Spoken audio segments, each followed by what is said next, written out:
إن الحمد لله نحمده ونستعينه ونؤمن به ونتوكل عليه ونعوذ بالله من شرور أنفسنا ومن سيئات أعمالنا من يهده الله فلا مضل له ومن يضلل فلا هادي له أشهد أن لا إله إلا الله وحده لا شريك له وأشهد أن محمدا عبده ورسوله أما بعد فإن خير الحديث كتاب الله وخير الهدى هدى محمد صلى الله عليه وسلم وشر الأمور محدثتها وكل محدثة بدعة وكل بدعة ضلالة وكل ضلالة في النار. أعوذ بالله من الشيطان الرجيم فأقيموا الصلاة وآتوا الزكاة واعتصموا بالله هو مولاكم فنعم المولى ونعم النصير.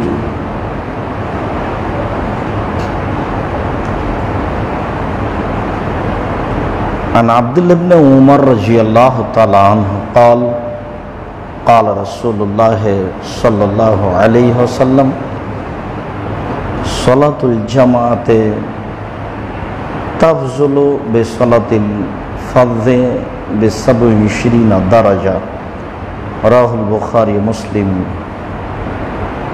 وفي رواية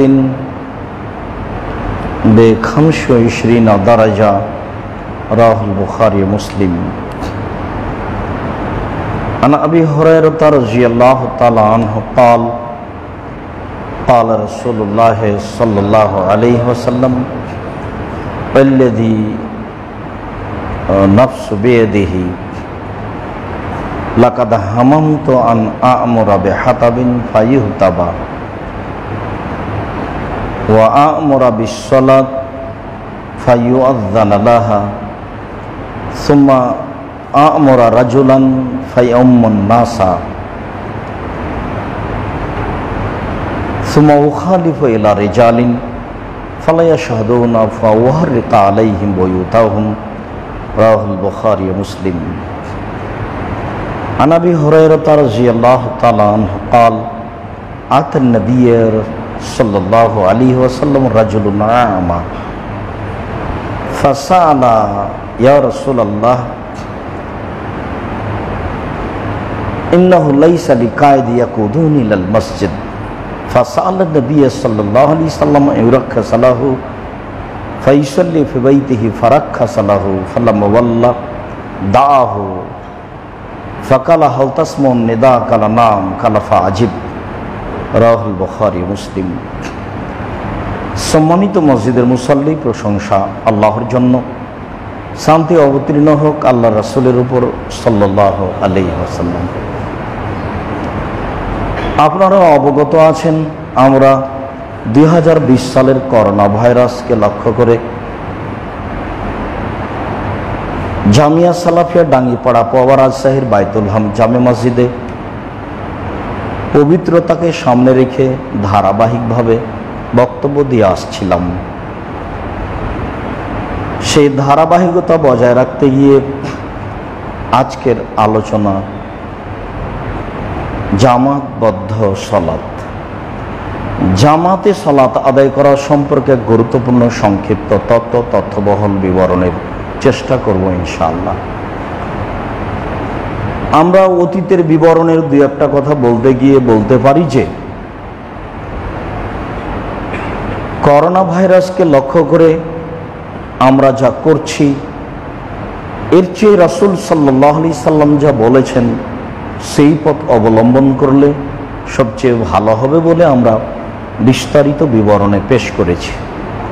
তাতে আমরা বলেছি রাসূল সাল্লাল্লাহু আলাইহি সাল্লাম বেঁচে থাকার চেষ্টা করতেন জীবাণু বা বিভিন্ন কিছু থেকে পবিত্রতার মাধ্যমে। তাতে বলা হয়েছে অজু করার সময়তে কবজি পর্যন্ত হাত ধৌত করলে, কোনই পর্যন্ত হাত ধৌত করলে কবজি তো ধোয়াই পড়বে, তা আগে কবজি পর্যন্ত 3 বার ধৌত করতে হচ্ছে কেন? একটু পরে তো কোনই পর্যন্ত যখন ধুয়ে ফেলবো তখন তো কবজি পর্যন্ত ধোয়াই পড়বে, তা আগেই কেন কবজি পর্যন্ত 3 বার ধৌত করতে হলো? তাহলে আসলে হাতটাকে উপযুক্ত হতে হবে পানি নিয়ে মুখে দেওয়ার মতো, তার মানে তাকে ধুয়ে পরিষ্কার করতে হবে, সেই হাতে পানি নিয়ে মুখে দিতে হবে। তাই আগেই হাতকে প্রস্তুত করা হলো 3 বার ধুয়ে। বলা হয়েছে পেশাব পায়খানা করার পরে আমি পবিত্রতা অবলম্বন করলাম পানি খরচ করে, এরপর হাতটাকে মাটিতে মেজে এত ভালো করে ধুইতে হবে কেন? তার মানে জীবাণুর ব্যাপার আছে, তাকে এভাবে ধুইতে হবে বলে রাসূল সাল্লাল্লাহু আলাইহি ওয়াসাল্লাম বলেন। স্বামী স্ত্রী মিলনের পরে বিশেষাঙ্গগুলি ধৌত করার পরে হাতটাকে ভালো করে মেজে নিয়ে ধুয়ে নিয়ে অজু করতে হবে, সলাতের অজু, তারপরে গোসল করতে হবে। এই সময়ে হাতটাকে মেজে ভালো করে ধুয়ে নিতে হবে, তারপরে অজু করতে হবে কেন? এইভাবে ধুয়ে না নিলে হাতটা এখনো পবিত্র উপযুক্ত হয়নি। একটা লোক মারা গেছে, তাকে গোসল দিতে হবে, গোসল দেওয়ার পরে আমাকে গোসল করতে হবে কেন? আমি কি করলাম? একজন মহিলা অপবিত্রতা থেকে, হাইজরতি থেকে পবিত্র হবে 6 দিন 7 দিন পরে, তারপর তাকে গোসল করে আতর মেখে পবিত্র হতে হবে কেন? এ ব্যাপারে আমরা পবিত্রতার আলোচনায় বিস্তারিত বিবরণ পেশ করেছি। তাতে পৃথিবীর মানুষ, সব ধরনের মানুষকে রাসূল সাল্লাল্লাহু আলাইহি সাল্লামের এই পবিত্রতা দেখার জন্য আন্তরিকভাবে অনুরোধ জানিয়েছি। ঘুম থেকে উঠেই দাঁত পরিষ্কার করতে হবে কেন? প্রত্যেক সালাতের পূর্বে অজু করে দাঁত পরিষ্কার করে অজু করতে হবে কেন? দাঁত পরিষ্কারের ব্যাপারে তিনি এত কেন সতর্ক? পেশাব করলে, পায়খানা করলে তাকে এইভাবে পরিষ্কার করে অজু করতে হবে কেন? অজুর কি রহস্য? 3 বারই বা কেন ধৌত করতে হবে? মাটি দিয়ে কেন মাজতে হবে? কেউ যদি রাসূল সাল্লাল্লাহু আলাইহি সাল্লামের পবিত্রতা একটু বিবেচনা করে দেখত, তাহলে মানুষের পবিত্র হয়ে, পরিষ্কার পরিচ্ছন্ন হয়ে জীবাণু থেকে বেঁচে থাকার জন্য যত পথ পন্থা আছে তা তার মেনে নেওয়া, মেনে চলা সহজ হতো। বুঝে কে মানে কে, বুঝে কে মানে কে, বোঝারও চেষ্টা হয় না, মানানোর চেষ্টা হয় না। সম্মানিত দিনী ভাই বোন, আমরা পবিত্রতার এক পর্যায়ে আলোচনা করেছিলাম, পবিত্রতা হলো তো 2 রাকাত সালাত আদায় করি, সেটা নফল সালাত। নফল সালাতের আলোচনা শেষ হলে যেহেতু সালাত, তাই ফরজ সালাতের আলোচনা করছিলাম। ফরজ সালাতের ধারাবাহিকতায় আলোচনা করতে করতে আমরা গত জুমায় আলোচনা পেশ করেছি নিষিদ্ধ সময়, যে সময়ে সালাত আদায় করা যাবে না। সালাত আদায় করা যাবে না বলে আমরা একটা বিস্তারিত বিবরণ পেশ করেছি। তার 2-1টা বাক্য আমরা এখানে টেনে এনে বলতে পারি যে কাবা ঘরে দিন রাত 24 ঘন্টা সালাত চলবে, কাবা ঘরে কোনো নিষিদ্ধ সময় নেই। জুমার দিন সূর্য ওঠার পর থেকে নিয়ে জুমার আজান পর্যন্ত, খুতবা পর্যন্ত, আজান পর্যন্ত নিষিদ্ধ কোনো সময় নেই। পৃথিবীতে জুমার দিনই এমন একটা দিন, লাইলাতুল কাদরেও ইচ্ছা মতো সালাত আদায় করা যাবে না, 8 রাকাতের বেশি চলবে না। যদিও রমজান মাস অনেক অনেক অনেক দামি, যদিও রমজান মাসের শেষ দশক ইবাদতের জন্য অনেক অনেক অনেক দামি, এরপরে ইচ্ছা মতো সালাত আদায় করা যাবে না। যুলহিজ্জার প্রথম দশক রমজানের শেষ দশকের চেয়ে দামি বলে বিদ্বানগণ মনে করেন, এরপরেও ইচ্ছা মতো সালাত আদায় করা যাবে না। তবে জুমার দিন এমন একটা দিন, সূর্য ওঠার পর থেকে নিয়ে আজান পর্যন্ত বেহিসাব সালাত আদায় করা যাবে, যে যা পারে। কাবা ঘরে নিষিদ্ধ সময় নেই। আর বলা হয়েছে ফরজ সালাতের জন্য নিষিদ্ধ সময় নেই। যখনই ঘুম ভেঙেছে তখনই সালাত আদায় করতে হবে। সূর্য মাথার উপরে থাক, ডুবতে যাক, উঠতে যাক, তাতে আসে যায় না। বলা হয়েছে মসজিদে ঢুকেই সালাত আদায় করতে হবে 2 রাকাত। তাতে সূর্য কোথায় আছে এই বিবেচনা করার সুযোগ মানুষের কাছে নেই। মসজিদে বসতে হলে আগে অনুমতি নিয়ে নিতে হবে। অনুমতি তার আল্লাহ বলবেন না, সালাত আদায় করো আগে তারপরে বসো। রাসূলের মুখ দিয়ে বলে দিয়েছেন যে আগে সালাত আদায় করো তারপরে বসো। এটা হলো মসজিদে বসার অনুমতি। তাই তো খুতবা চলাকালীন একটা লোক ঢুকে বসে গেল, তখন আল্লাহ রাসূল বলেন, এই কুম ও সাল্লে, উঠো 2 রাকাত সালাত আদায় করো। এটাও ইমামের জন্য সুন্নাত। কোন মুসাল্লি যদি খুতবা চলাকালীন মসজিদে ঢুকে বসে যায়, তাহলে ইমাম খুতবা চলাকালীন তাকে দাঁড় করিয়ে 2 রাকাত সালাত আদায় করাবেন, তাহলে ইমাম সাহেব রাসূলের সুন্নাত পালন করলেন। হাদিস বুখারী মুসলিম। যদিও এদেশের মাটিতে সেদেশের মাটিতে শতকরা 95 থেকে 98টা মসজিদে ঢুকেই মানুষ বসে, এটাই নাকি সুন্নাত। সম্মানিত মসজিদের মুসল্লি, তার ধারাবাহিকতায় আজকের আলোচনা জামাতবদ্ধ সালাত। জামাতে সালাত আদায় করা সম্পর্কে রাসূল সাল্লাল্লাহু আলাইহি ওয়াসাল্লাম অনেক কিছু বলেছেন। আল্লাহ তাআলা বলেন, ফাকিমুস সালাতা ওয়া আতুজ যাকাতা, পৃথিবীর মানুষ তোমরা সালাত আদায় করো, তোমরা যাকাত প্রদান করো। ওয়া আতাসিমু বিহাবলিল্লাহ, আর আল্লাহর রশিকে শক্তভাবে মজবুতভাবে ধরো। আল্লাহর বিধানকে অলসতা করে গ্রহণ করো না। যেইটা করতে চাচ্ছ, যা করতে চাচ্ছ তা মজবুত করে শক্তভাবে আল্লাহকে সন্তুষ্ট করার জন্য করো। হুয়া মাওলাকুম, তিনি হচ্ছেন তোমাদের অভিভাবক। ফানিমাল মাওলা, তিনি হচ্ছেন উত্তম অভিভাবক। ও নিমান নাসির, তিনি হচ্ছেন উত্তম সাহায্যকারী। তার উপর দিয়ে সাহায্যকারী পৃথিবীতে কেউ নেই, তারপর দিয়ে উত্তম অভিভাবক পৃথিবীতে কেউ নেই। তিনি হচ্ছেন তোমাদের অভিভাবক। এ কথা আল্লাহ তাআলা বলেন। আল্লাহ তাআলা বলেন, পৃথিবীর মানুষ তোমরা সালাত আদায় করো, পৃথিবীর মানুষ তোমরা যাকাত আদায় করো, পৃথিবীর মানুষ তোমরা আল্লাহর বিধানকে শক্তভাবে ধরো। আল্লাহ হচ্ছেন তোমাদের উত্তম অভিভাবক, আল্লাহ হচ্ছেন তোমাদের সুন্দর অভিভাবক, আল্লাহ হচ্ছেন তোমাদের উত্তম সাহায্যকারী।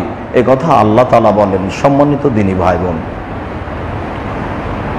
আব্দুল ইবনে উমর রাদিয়াল্লাহু তাআলা আনহু বলেন, রাসূল সাল্লাল্লাহু আলাইহি ওয়াসাল্লাম বলেছেন,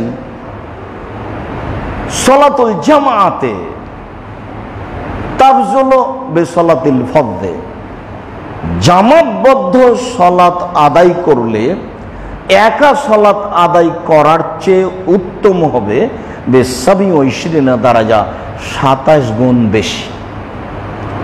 একাই সালাত আদায় করে আমি যত নেকি পাবো, জামাতবদ্ধ যদি আমি সালাত আদায় করি তাহলে তার চেয়ে 27 গুণ বেশি নেকি পাবো বলে রাসূল সাল্লাল্লাহু আলাইহি সাল্লাম বলেন। হাদিস বুখারী মুসলিম। অন্য এক বর্ণনায় এসেছে 25 দারাজা, 25 গুণ বেশি পাবো বলে রাসূল সাল্লাল্লাহু আলাইহি সাল্লাম বলেন। ফজিলতের দিক দিয়ে, নেকি পাওয়ার দিক দিয়ে একা এবং জামাত, এইভাবে রাসূল সাল্লাল্লাহু আলাইহি সাল্লাম বলেন। তিনি বলেন, সালাতুর রাজুলে আজকা ওয়াহাদাহু, সালাতুর রাজুলে ওয়াহাদাহু আজকা, একজন সালাত আদায় করার চেয়ে 2 জন মিলে সালাত আদায় করা অনেক অনেক অনেক গুণে উত্তম। 2 জন মিলে সালাত আদায় করার চেয়ে 3 জন মিলে সালাত আদায় করা অনেক অনেক অনেক গুণে উত্তম। ওয়াইদা কাসরা ফা আহাব্বুল্লাহ, যত বেশি হবে তত আল্লাহর কাছে প্রিয় হবে, যত বেশি হবে তত আল্লাহর কাছে পছন্দ হবে। এই কথা রাসূল সাল্লাল্লাহু আলাইহি সাল্লাম বলেন। বলছিলাম জামাতবদ্ধ সালাত আদায় করলে নেকির কথা, বলি আদেশের কথা। আদেশ, তার আদেশ কেমন? জামাতে সালাত আদায় করতে হবে মর্মে মুহাম্মদ সাল্লাল্লাহু আলাইহি সাল্লাম কঠোর হুঁশিয়ারি দেন। আবু হুরায়রা রাদিয়াল্লাহু তাআলা আনহু বলেন, রাসূল সাল্লাল্লাহু আলাইহি সাল্লাম একদা বললেন, ওয়াল্লাযী নাফসি বিয়াদিহি, আল্লাহর কসম, আমি মুহাম্মদ সাল্লাল্লাহু আলাইহি সাল্লাম আল্লাহর কসম করে বলছি, আল্লাহর কসম, লাকাদ হামামতো, আমার ইচ্ছা হয়, আমার মন চায়, আন আমরা বিহাতাবিন ফাইহুতাবা, যে তোমরা কাঠ খড়ি জমা করো, কাঠ খড়ি একত্রিত করা হোক, ওয়া আমরা বিসসালাতে ফাই ইউআযানা লাহা, তারপরে আমি সলাতের জন্য আজান দিতে বলি, কেউ সলাতের জন্য আজান দিয়ে দিবে। সুম্মা আমরা রাজুলান ফায়ামুন নাসা, তারপরে একটা লোককে ইমামতি করার জন্য আদেশ করে দিই, এই খড়ি একত্রিত করো, এই সলাতের জন্য আজান দাও, এই তুমি সলাতের জন্য ইমামতি করো। সুম্মা উখালিফা ইলা রিজালিন ফালা ইয়াশহাদুনা সলাতা, তারপর আমি ওই সব বাড়ি চলে যাই যেই বাড়ির লোকজন মসজিদে আসেনি, সলাত আদায় করতে আসেনি, ফাউহারিকা আলাইহিম বুয়ুতাহুম, ওদের সহ ওদের ঘর বাড়ি জ্বালিয়ে দিই। হাদিস বুখারী মুসলিম। কি বুঝলাম?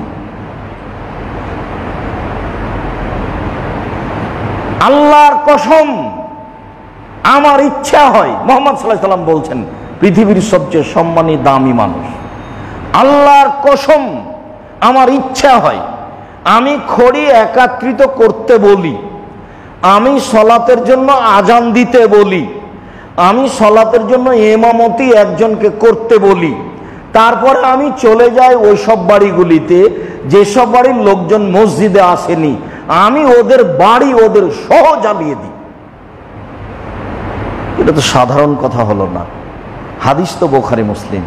আমি আর আপনি কি বুঝলাম জামাতে সালাত আদায় করতে না যাওয়াটা কেমন অপরাধ? আমি বুঝাতে না পারলে এটা আমার অক্ষমতা। রাসূল সাল্লাল্লাহু আলাইহি ওয়াসাল্লাম ঠিকই বলেছেন, কিন্তু আমাদের অক্ষমতার জন্য বুঝাতে পারলাম না, যার কারণে মাঝে মধ্যে আমার বলা লাগে, আমার মন চায় যে আমি বলি যে আল্লাহ যদি আমাদের দিয়ে চলে তাহলে তুমি আমাদেরকে জাতির সামনে গ্রহণীয় করো, যাতে করে জাতির সামনে আমরা কথা বলতে পারি, যাতে করে জনগণ আমাদের কথা গ্রহণ করে। আর যদি আমাদের দিয়ে না চলে তাহলে এমন মানুষ নিয়ে আসো যারা এসব হাদিস জনগণের সামনে বলতে পারবে নির্দ্বিধায় এবং জনগণ মেনে চলবে। যেহেতু তুমি সৃষ্টি করেছো ইবাদতের জন্য, যেহেতু তুমি ফলাফল হিসাবে জাহান্নাম জান্নাত প্রস্তুত করেছো, তো ব্যবস্থা করে দাও। আমরা সাধারণ মানুষ জুমার খুতবা চলাকালীন তোমার কাছে জোরালো দাবি করছি, আর যদি আমাদের দিয়ে চলো তাহলে আমাদেরকে এই পজিশনে নিয়ে চলো। হাদিস তো 1450 বছর থেকে হাদিস গ্রন্থে পড়ে আছে, হাদিস তো বুখারী মুসলিম। মানুষ তো কেসা কাহিনী বলেই হাজার হাজার লক্ষ লক্ষ মানুষের সামনে খুতবা দিয়ে চলে যাচ্ছে দিন রাত। মানুষ তো জুমার দিন আসে, মুসলমান হিসাবে জুমার দিন একদিন যাওয়া লাগে, মানুষ কেমন মনে করবে সেজন্য আসে। মানুষ সাদ করে যায় ঈদের মাঠে, আর মানুষ কেমন হবে কে কি বলে তাই আসে জুমা মসজিদে। মানুষ কি আসে জুমা মসজিদে খুতবা শোনার জন্য? এইটা তো মাথায় থাকে না। রাসূল সাল্লাল্লাহু আলাইহি সাল্লাম তো মানুষকে উপদেশ দিতেন, কোরআন পড়ে খুতবা দিতেন মানুষকে বুঝানোর জন্য, শোনানোর জন্য। তা আমি জনগণকে কিছুই বললাম না, হাদিস তার স্থানে থেকে গেল, তাহলে কি হলো? তুমি তো সর্বশক্তিমান, তুমি করতে পারো, তোমার দরবারে আমরা দাবি রাখছি, তুমি আমাদের কথা গ্রহণ করো। আবু হুরায়রা রাদিয়াল্লাহু তাআলা আনহু বলেন, জান নবী সাল্লাল্লাহু আলাইহি সাল্লাম রাজুলুন আমা, আল্লাহর নবীর নিকটে একজন অন্ধ মানুষ আসলে, চোখে দেখে না, অন্ধ মানুষ এসে বলছে, আল্লাহর নবী, ইন্নাহু লাইসা লিকায়েদুন ইয়াকুদিনি ইলাল মসজিদ, আমি অন্ধ মানুষ, আমাকে মসজিদে টেনে নিয়ে যাবে এমন কোনো আমার মানুষ নেই, আমার কোনো সাহায্যকারী নেই। ফায়াসআলু রাসূলুল্লাহ সাল্লাল্লাহু আলাইহি ওয়াসাল্লাম ইরাক্ষিসা লাহু ওয়া ইউসাল্লি ফি বাইতিহি, আসলে ও বাড়িতে সালাত আদায়ের অনুমতি চাচ্ছে, যে যেহেতু আমি আসতে পারবো না, আমাকে নিয়ে আসার কেউ নেই, তাহলে আপনি আমাকে অনুমতি দেন, আমি বাড়িতে সালাত আদায় করি। ফামার আল্লাহ, আল্লাহ রাসূল ফারাক্কাসালাহু, তাকে অনুমতি দিয়ে দিল। আচ্ছা আচ্ছা ঠিক আছে, তোমার তো কোনো মানুষ নেই, তুমি বাড়িতেই সালাত আদায় করিও, অনুমতি দিয়ে দিলেন। ফাওয়াল্লাহ, এবার লোকটা চলে যাচ্ছে, চলে গেছে, দরজার বাহিরে এরকম চলে গেছে। ফাদাহু, আল্লাহ রাসূল বলেন, শোনো শোনো শোনো শোনো, ওকে ডেকে নিয়ে আসো, ওকে ডেকে নিয়ে আসো, ওকে ডেকে নিয়ে আসো। তো ওকে ডেকে নিয়ে আসা হলো। এবার আল্লাহ রাসূল জিজ্ঞাসা করছেন, হাল তাসমাউন নিদা, তুমি কি আজান শুনতে পাও? কারণ না, জি হ্যাঁ, আমি তো আজান শুনতে পাই, আমি তো বাড়ি থেকে আজান শুনতে পাই। তখন আল্লাহ রাসূল বলছেন, ফাজিব, তাহলে মসজিদে আসতে হবে। কিভাবে আসবে এইটার আমার বিবেচনার সুযোগ নেই। কে তোমাকে নিয়ে আসবে এইটা আমার কাছে বিবেচনা করার সুযোগ নেই। তুমি কি আজান শুনতে পাও? জি শুনতে পাই। ফাজিব, তাহলে তোমাকে মসজিদে আসতে হবে। হাদিস বুখারী মুসলিম, বিবেচনা করেন তো। আমি সকল দিনী ভাই বোনকে এই হাদিস বিবেচনা করার জন্য অনুরোধ জানাচ্ছি। কি করে আমি আর আপনি বাড়িতে সালাত আদায় করিনি, পরোয়া করিনি? আমার কাছে তো জামাতের কোনো দাম নেই, সালাতেরই দাম দিতে পারি না। যারা দিই তারা বাড়িতে সালাত আদায় করি। আবার শহরে বসবাস করার সুবাদে রাত 1টা 2টা 3টায় ঘুমাই, আর 8টা 9টা 10টার সময় উঠি।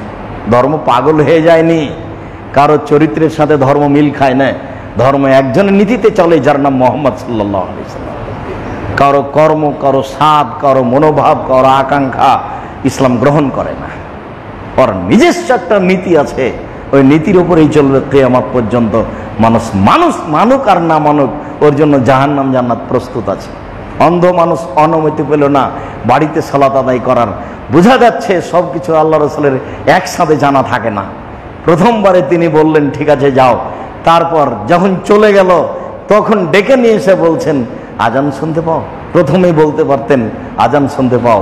যেইভাবে উপর থেকে অবগতি হয় সেইভাবে তিনি বললেন তিনি একজন মানুষ। ডেকে এনে বললেন যে হবে না, বাড়িতেই মসজিদেই সালাত আদায় করতে হবে। আব্দুল্লাহ ইবনে আব্বাস রাদিয়াল্লাহু তাআলা আনহু বলেন, রাসূল সাল্লাল্লাহু আলাইহি ওয়াসাল্লাম বলেছেন, মান সামিআন নিদা ফালাম ইজবুহু ফালা সালাতা লাহু ইল্লা মিন উযরিন। কোন মানুষ যদি আজান শুনতে পায়, ও যদি সালাত আদায় করতে মসজিদে না আসে, তাহলে তার সালাত হবে না জরুরি কারণ ছাড়া। স্বাভাবিকভাবে যদি মানুষ বাড়িতে সালাত আদায় করে নেয় তাহলে তার সালাত হবে না। আবু দাউদ, নাসাই, তিরমিজি, ইবনে মাজাহ এই কথা রাসূল সাল্লাল্লাহু আলাইহি সাল্লাম বলেন। আমাদের কাছে জামাতে সালাত আদায় করার তেমন গুরুত্ব নেই, কিন্তু রাসূল সাল্লাল্লাহু আলাইহি সাল্লাম এইভাবে বলেন। আব্দুল্লাহ ইবনে ওমর রাদিয়াল্লাহু তাআলা আনহু বলেন, রাসূল সাল্লাল্লাহু আলাইহি সাল্লাম বলেছেন, ইজা কুমতুম ফিল মসজিদ ফানুদিয়া বিস-সালাহ ফালা ইয়াখরুজু আহাদুকুম হাত্তা ইউসাল্লি। তোমাদের কোনো মানুষ যদি মসজিদে থাকে, আজান হয়ে যায়, সে যেন সালাত আদায় করে বাইরে না যায়। যদি সালাত আদায়ের আগে আজান হওয়ার সাথে সাথে বাইরে যায়, কথা বলছিল, গল্প করছিল, এবার আজান শুরু হয়ে গেছে বা আজানের টাইম হয়ে গেছে, তখন দেখবেন ও একটা কাজ সামনে নিয়ে বের হয়ে চলে গেল, তোমরা ধরে নিয়ে মুনাফিক।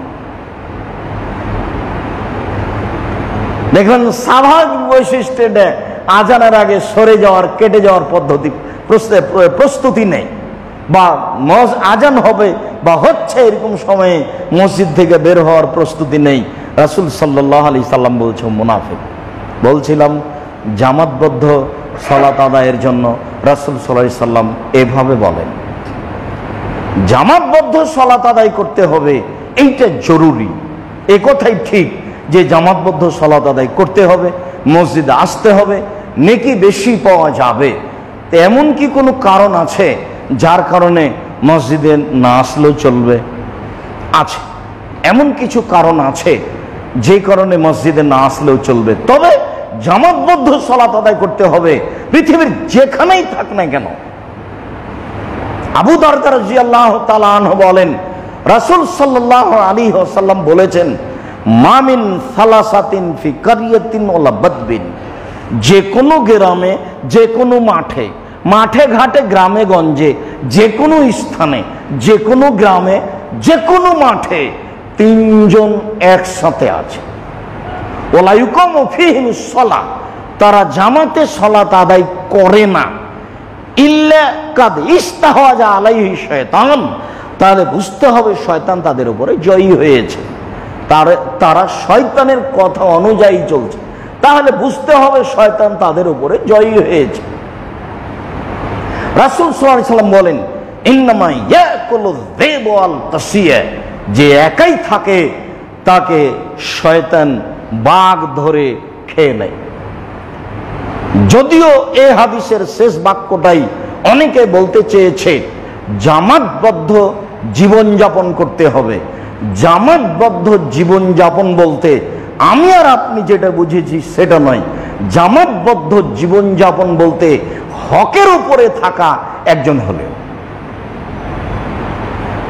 রাসূল সাল্লাল্লাহু আলাইহি ওয়াসাল্লাম আব্দুল্লাহ ইবনে মাসউদকে বলছেন, আল জামাতু মা তুওয়াফিকুল হাক্কা ওয়া ইন কুনতা ওয়াহাদাক, জামাত হচ্ছে ওটাই যেটা হকের উপরে আছে, তুমি যদি একাই হয় তবে।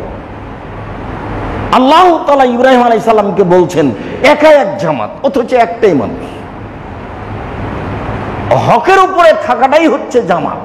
অনেকেই একসাথে আছি, সবাই ভুল পথে আছি, রাসূলের পদ্ধতিতে নেই, তবুও আমরা জামাতবদ্ধ জীবন, এই কথা রাসূল সাল্লাল্লাহু আলাইহি ওয়াসাল্লাম বলেন।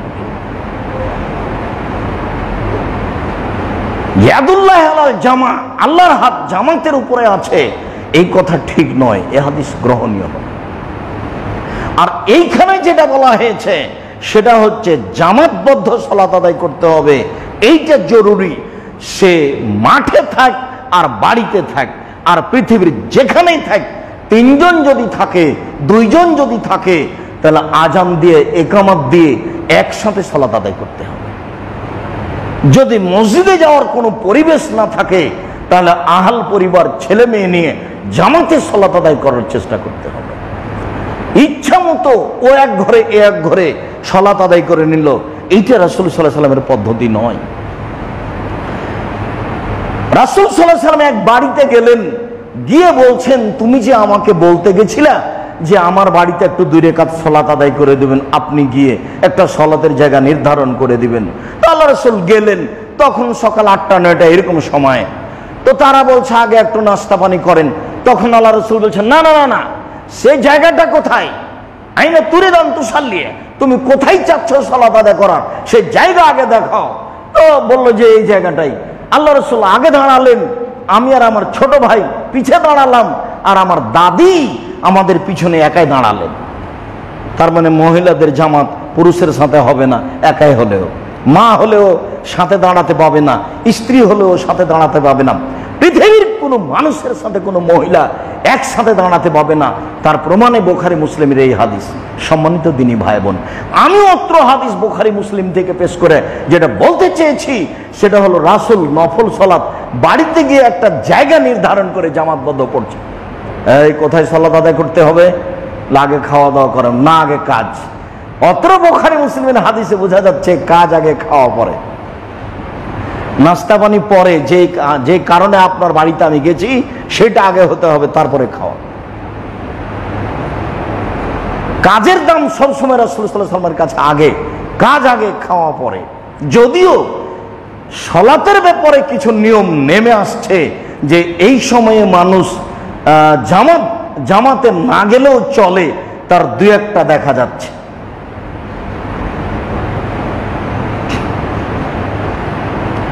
আব্দুল্লাহ ইবনে উমর রাদিয়াল্লাহু তাআলা আনহু বলেন, রাসূল সাল্লাল্লাহু আলাইহি ওয়াসাল্লাম ইয়ামুরু আল মুআযযিনা ইযা কানাত লাইলাতুন যাতু বারদিন ও মাতার, যখন রাত্রি হতো খুব প্রচন্ড ঠান্ডা আর বৃষ্টি, যখন খুব ঠান্ডা এবং বৃষ্টির রাত হতো, ফায়াকুল, তখন তিনি মুয়াজ্জিনকে আদেশ করতেন যে মুয়াজ্জিন বলবে, আলা সাল্লু ফির রিহালে, তোমরা বাড়িতে সালাত আদায় করো। আসসালা হায়াল আসসালা হায়াল আল ফালাহ, এই বাক্য দুটা না বলে মুয়াজ্জিন বলবে আলা সাল্লু ফির রিহাল, তোমরা বাড়িতে সালাত আদায় করো। তাহলে বাড়িতে সালাত আদায় করার অনুমতি রাসূল সাল্লাল্লাহু আলাইহি ওয়াসাল্লামের পক্ষ থেকে আছে। যেখানে কঠোরতা আছে সেখানে অনুমতি আছে, সেটা হলো এটা বৃষ্টির সময়, প্রচন্ড ঠান্ডার সময় তাহলে আশঙ্কা থাকলে, সমস্যা থাকলে, আশঙ্কা থাকলে। আব্দুল্লাহ ইবনে উমর রাদিয়াল্লাহু তাআলা আনহু বলেন, রাসূল সাল্লাল্লাহু আলাইহি ওয়াসাল্লাম বলেছেন, ইযা ওদিয়া আহাদুকুমুল আশা, যদি তোমাদের কারো সামনে রাতের খাদ্য চলে আসে, ফাবদা বিল আশা, তাহলে আগে খাদ্য খেয়ে নাও। অন্য এক বর্ণনায় এসেছে যে আব্দুল্লাহ ইবনে উমর খাচ্ছেন, তখন জামাত চলছে, উনি কেরাত শুনতে পাচ্ছেন। খাওয়ার যদি সামনে রেডি হয়ে যায় তাহলে খাওয়া আগে, তারপরে সালাত। যদিও বিষয়টি আমাদের কাছে অত প্রযোজ্য গ্রহণীয় নয়, এই জন্য যে আমাদের 3 বার তো খাওয়া আছেই, আরো বেশি আছে। আর তখন খাদ্যের মানই কম ছিল, খাদ্য কম ছিল, ক্ষুধা আছে ভিতরে, তারপরে সালাত চলবে জামাতে, তখন ভিতরে একটা দুর্বলতা কাজ করবে, এমনটা যেন না আসে। তাই রাসূল সাল্লাল্লাহু আলাইহি ওয়াসাল্লাম বলছেন যে খাওয়া আগে, তারপরে সালাত। আয়েশা রাদিয়াল্লাহু তাআলা আনহা বলেন, সামি'তু রাসূলুল্লাহ সাল্লাল্লাহু আলাইহি ওয়াসাল্লাম ইয়াকুল, আমি আল্লাহ রাসূলকে বলতে শুনেছি, আল্লাহ রাসূল বলছিলেন যে লা সালাতা বিহাজারাতি তম, খাদ্য উপস্থিত হলে সালাত আদায় করতে হবে না, আগে খাদ্য তারপরে সালাত। ওয়ালা হুয়া ইদাফাউল আখবাসান, আর যার পেশাব পায়খানার জরুরি প্রয়োজন আছে সে সালাত আদায় করবে না, আগে পেশাব পায়খানার কাজ শেষ করবে, তারপরে সালাত আদায় করবে। এই কথা আয়েশা রাদিয়াল্লাহু তাআলা আনহা বলেন। আয়েশা রাদিয়াল্লাহু তাআলা আনহা যা বলেন তাতে আমরা বুঝতে পারছি যে খাওয়া সামনে চলে আসলে আগে খাওয়া, তারপরে সালাত। তারপরে তিনি যা বললেন তাতে আমরা বুঝলাম যে পেশাব পায়খানা নিয়ে সালাত আদায় করতে হবে না। পেশাব পায়খানা নিয়ে যদি সালাত আদায় করি তাহলে ভিতরে অস্বস্তি কাজ করবে, সালাতের মধ্যে একাগ্রতা থাকবে না। জামাতবদ্ধ সালাত আদায় করতে হবে, এর অনেক গুরুত্ব, অনেক নেকি, অনেক কঠোরতা। এরপর রাসূল সাল্লাল্লাহু আলাইহি ওয়াসাল্লামের পক্ষ থেকে এমন কিছু দেখা যায়। আশা যে বিষয়টি আমরা বুঝতে পারছি, আমল করার চেষ্টা করব ইনশাআল্লাহ। আল্লাহুম্মা সাল্লি আলাইহি, আল্লাহুম্মা বারিক আলাইহি।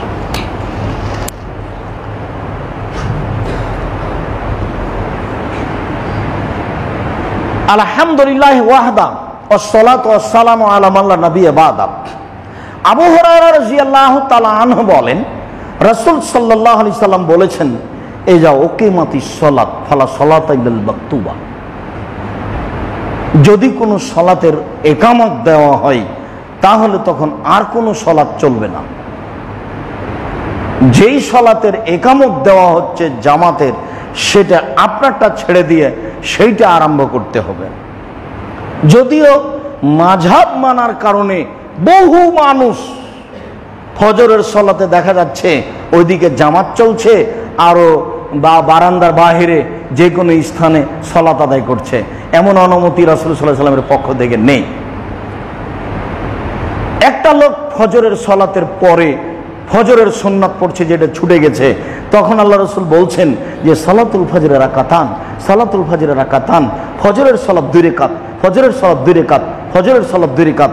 তখন লোকটি বলছে, আল্লাহ রাসূল আমি ওই 2 রাকাত পড়ছি যে 2 রাকাত ফজরের ফরজের আগে ছিল না, আমি পড়িনি। ফাসাকাতা রাসূলুল্লাহ সাল্লাল্লাহু আলাইহি ওয়াসাল্লাম, তখন আল্লাহ রাসূল চুপ হয়ে গেলেন। আচ্ছা ঠিক আছে, তুমি পড়ো। ফজরের সালাতের পরে কোনো সালাত চলবে না এই কথা ঠিক, আসরের সালাতের পরে কোনো সালাত চলবে না এই কথা ঠিক, তবে ফজরের সুন্নাত যদি ছুটে গিয়ে থাকে তাহলে ফরজের পরে পড়ে নিবে এই কথাও ঠিক।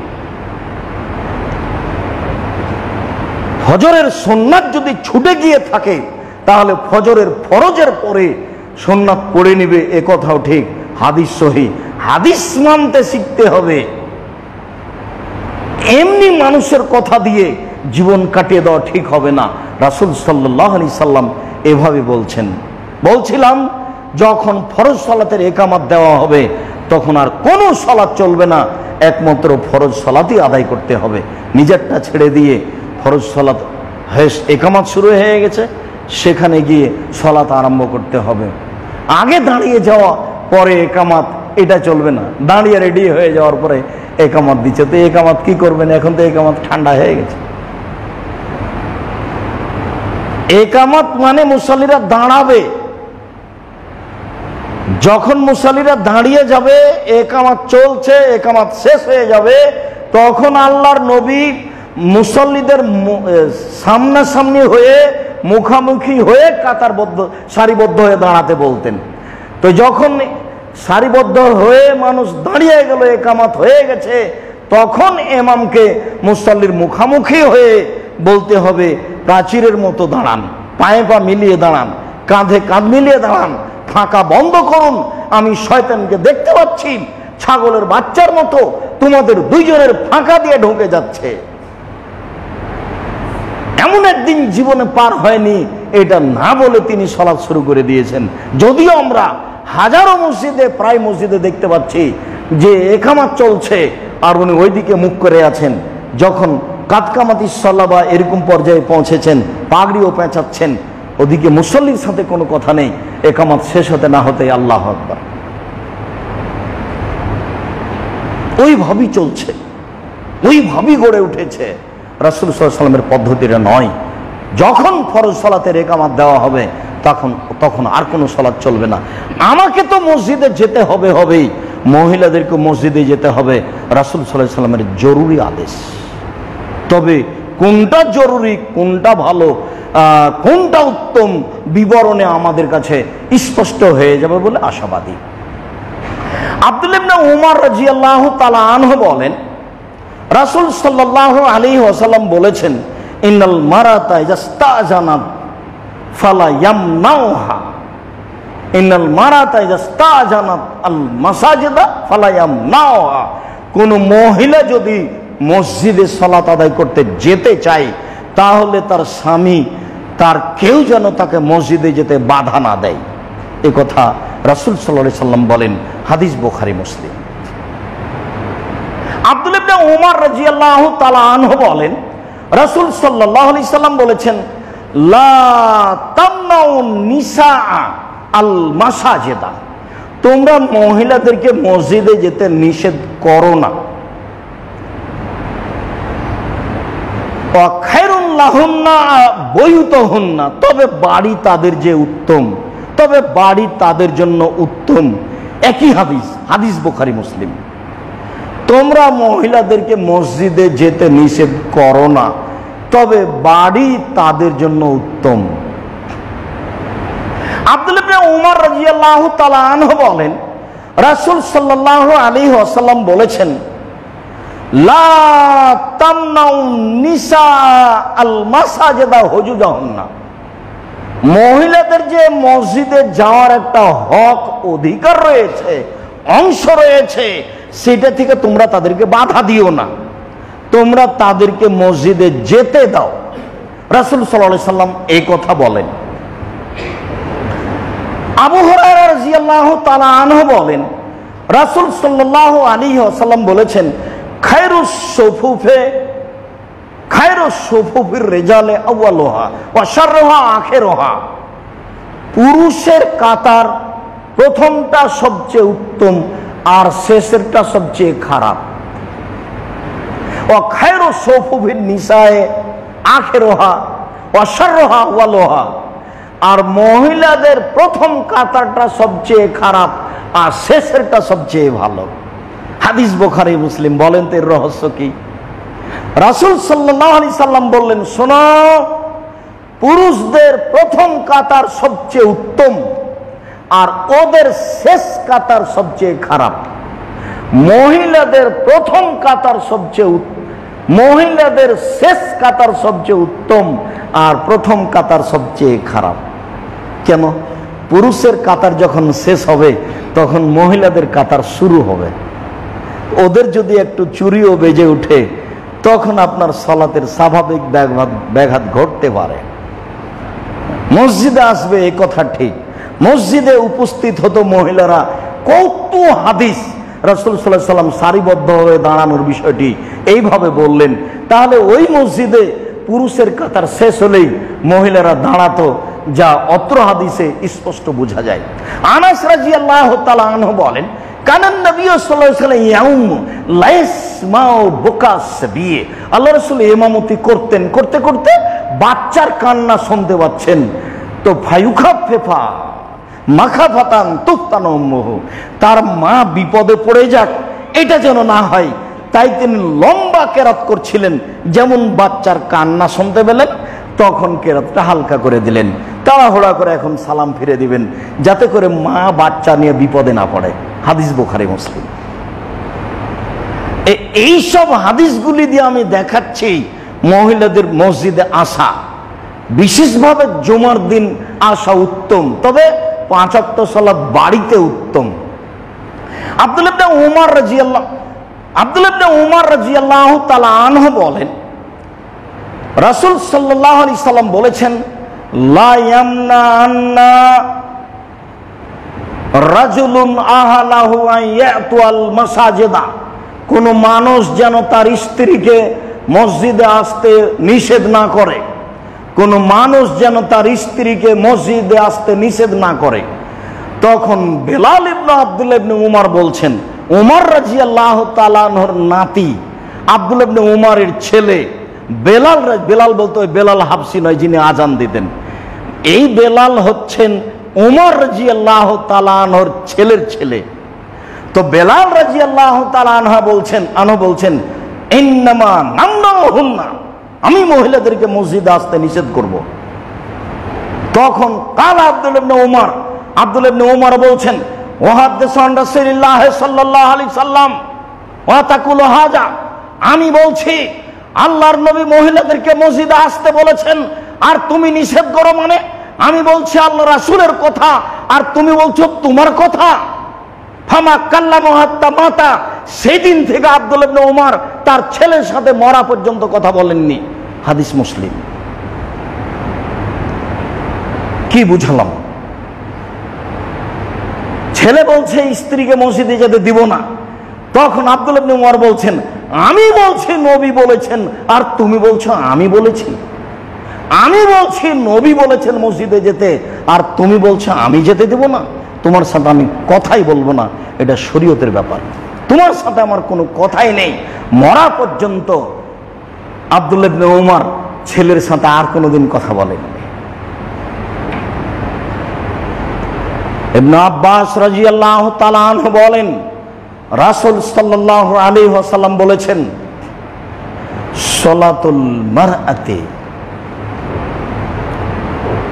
আফজালু ফি বাইতিহা, সালাতুল মারআতি ফি বাইতিহা আফজালু মিন সালাতিহা ফি হুজরাতিহা, মহিলাদের বাড়িতে ঘরে সালাত আদায় করা উত্তম বারান্দায় সালাত আদায় করার চেয়ে।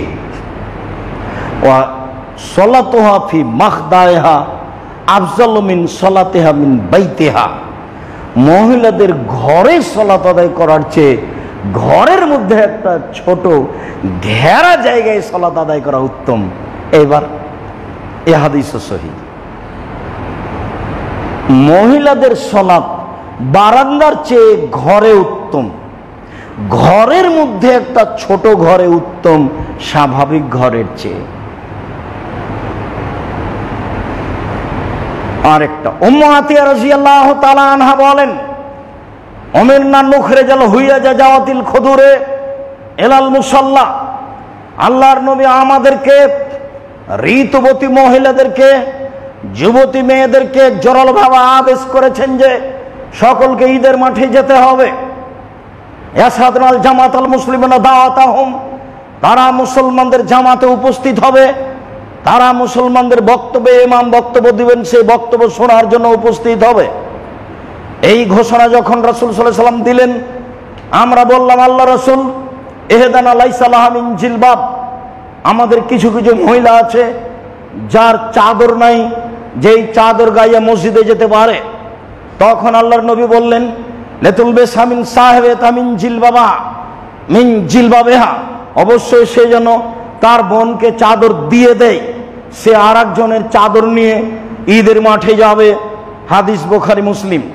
এক সময় মানুষের জামা কাপড় পরে আত্মীয় স্বজনের বাড়ি যেত, এখন আর মানুষের সেই দিন নেই। এখন মানুষের শত শত জামা কাপড় স্বাদ করে কোনো বন্ধুর জামা গায়ে দিয়ে দেখে এটা হলো তার স্বাদ, প্রয়োজনে গায়ে দিয়েছে এমনটা কথা নয়। ওই সময় উপযুক্ত কাপড় ছিল না। যখন আল্লাহর নবী জোরালো আদেশ দিলেন যে ভালো মহিলা তো ঈদের মাঠে যাবেই, ঋতুবতীও যাবে, যুবতীরাও যাবে, তখন তারা বলল আমাদের অনেকেরই চাদর নেই, তাহলে আমরা মাঠে কিভাবে যাব সালাত আদায় করতে?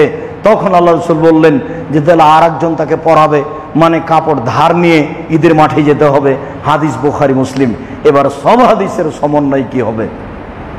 সব হাদিসের সমন্বয় হলো যে 5 ওয়াক্ত সালাত বাড়িতে উত্তম, জুমা সালাত মসজিদে উত্তম, আর ঈদের সালাত যেতে বাধ্য, ওখানে আপোষ নেই, ওখানে উত্তম অনুত্তম নেই। ঈদের সালাতে মহিলাদেরকে যেতে হবে, যেতে বাধ্য। জুমার দিন আসা ভালো, 5 ওয়াক্ত বাড়িতে ভালো, 5 ওয়াক্ত বাড়িতে ভালো, জুমার দিন মসজিদে ভালো, ঈদের মাঠে যেতে বাধ্য। সব হাদিসের সমন্বয় এইটা। সম্মানিত দিনী ভাই বোন, বলছিলাম জামাতবদ্ধ সালাত আদায়ের বিবরণ।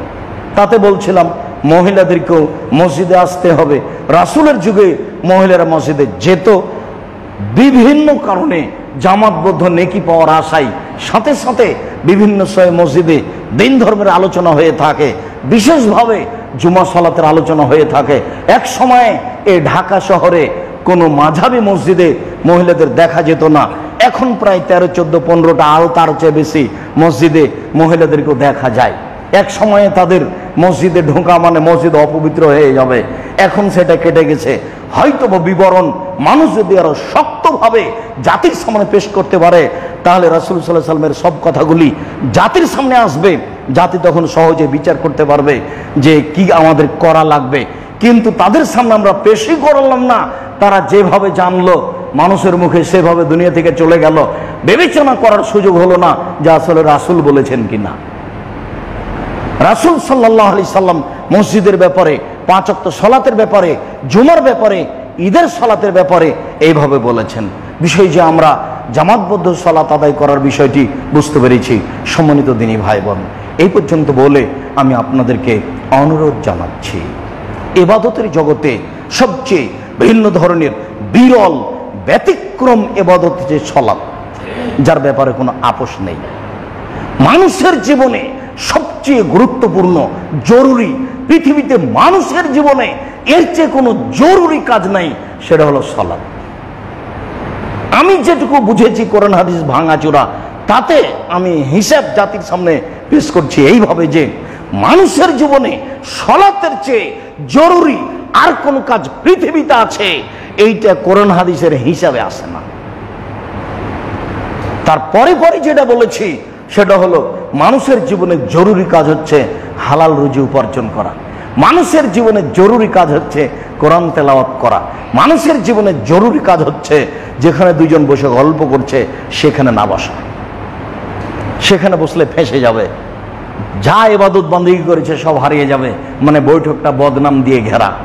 আপনি দেখেন সালাতের পরে একটু আগিয়ে যান, দেখবেন চায়ের স্টলে সবাই কে যে কার কি কথা বলছে তার কোনো হিসাব নাই, হুজুরে যে কি বলছেন সেটার হিসাব নাই, এই কোন হুজুরে কি বলল রে।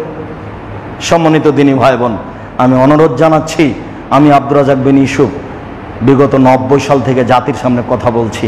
আমি আপনাকে কোনোদিন ধর্মের ব্যাপারে ফাঁকি দিয়েছি তা আমার মনে বলে না, আর আমি কোনোদিন নরম করে কথা বলেছি এটা আমার ঘটেনি। আমার দেহে স্বাস্থ্যকালীন আমি নরম করে কথা বলবো এরকম আমার প্রয়োজন নেই। রুজির তাড়নায় আমি দাওয়াত দিতে আসি, এইটা আমার প্রয়োজন হয়নি।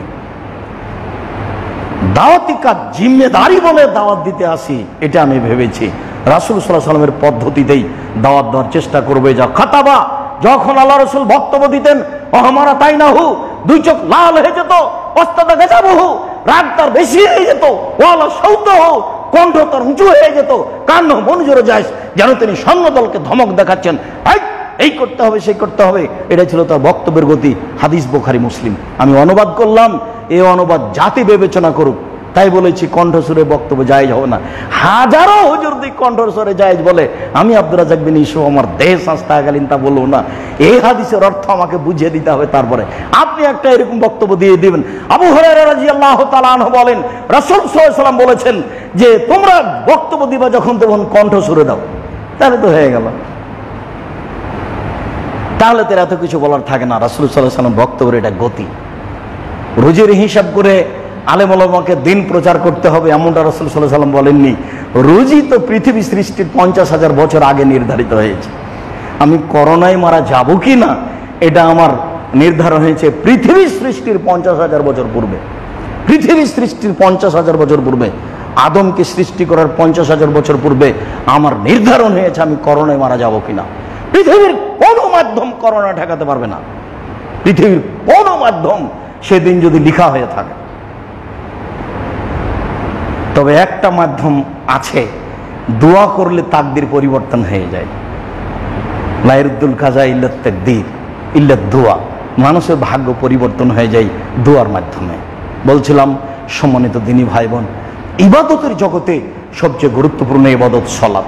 বিশেষভাবে জামাতবদ্ধ সালাত আদায়ের চেষ্টা করবেন। যে কোনো মূল্যে রাসূলের সুন্নাত পালন হবে, বেশি নেকি হবে, আর নিজের ভিতরে একটা ফুর্তি ভালোবাসা আসবে। ইবাদতের উপর আপনি আগ্রহী হয়ে যাবেন। আর যদি বাড়িতে থাকেন তাহলে অলসতা ধরতে ধরতে সবসময় শয়তানের অনুসরণ করা হবে, তখন মুনাফিক ভিতরের উপরে চেপে যাবে। আপনি জামাতবদ্ধ সালাত আদায়ের চেষ্টা করবেন। আল্লাহ আপনাকে তৌফিক দান করুক। আল্লাহ। এরপরে বলছি, আল্লাহ এই মসজিদের যত মুরব্বী দুনিয়া থেকে চলে গেছেন, যারা এই মসজিদকে ভালোবাসত, সাথে সাথে এলাকার যত লোকজন চলে গেছে, যত মুরব্বীরা মানুষ চলে গেছে, তুমি তাদের কবরের শাস্তি মাফ করো। তুমি তো পারো, এটা করতে পারো, তুমি এটা করো। আল্লাহ তুমি তাদের কবরের শাস্তি মাফ করে দাও।